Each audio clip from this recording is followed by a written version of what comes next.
জয় নিতাই। এসে গেলাম নিত্যানন্দ প্রভুর আবির্ভাব স্থান। তো এখন আমরা আছি সিদ্ধবকুল।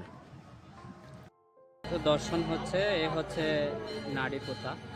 নিত্যানন্দ প্রভু জন্মের পর এই নাড়ি এখানে পুঁতেছিল।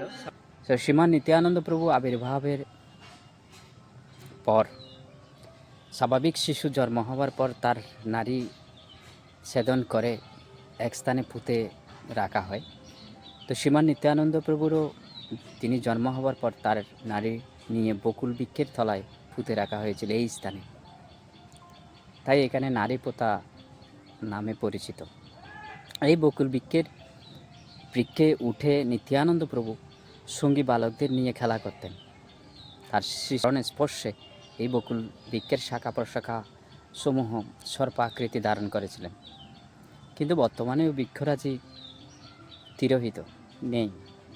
তো বিশেষ স্থান তো বৃন্দাবনে বলরাম হয়ে যখন এসেছিলেন তখন সখাদের নিয়ে তিনি বৃন্দাবনে যা যা লীলাবিলাস করেছিলেন সেই একই লীলাবিলাস নিত্যানন্দ প্রভু এখানে সখাদের নিয়ে সম্পাদন করেছিলেন।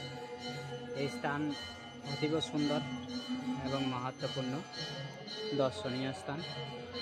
এই নারীপোতা স্থানে নিত্যানন্দ প্রভুর অনেক লীলা রয়েছে, যে লীলার মধ্যে দিয়ে নিত্যানন্দ প্রভু সখাদের আনন্দ দান করেছিলেন। তবে এখানে প্রতিনিধি বকুল বৃক্ষ বিরাজিত আছেন। এখানে শ্রী শ্রী রাধাকান্ত দেবের শ্রী মন্দির বিরাজিত ছিল। তো পার্শ্ববর্তী একটি কুণ্ড রয়েছে, শিলাকুণ্ড বলে।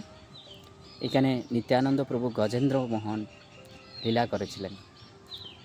তো এইভাবে আমরা দেখতে পাই এই স্থানে অনেক লীলা সম্পাদন হয়েছিল।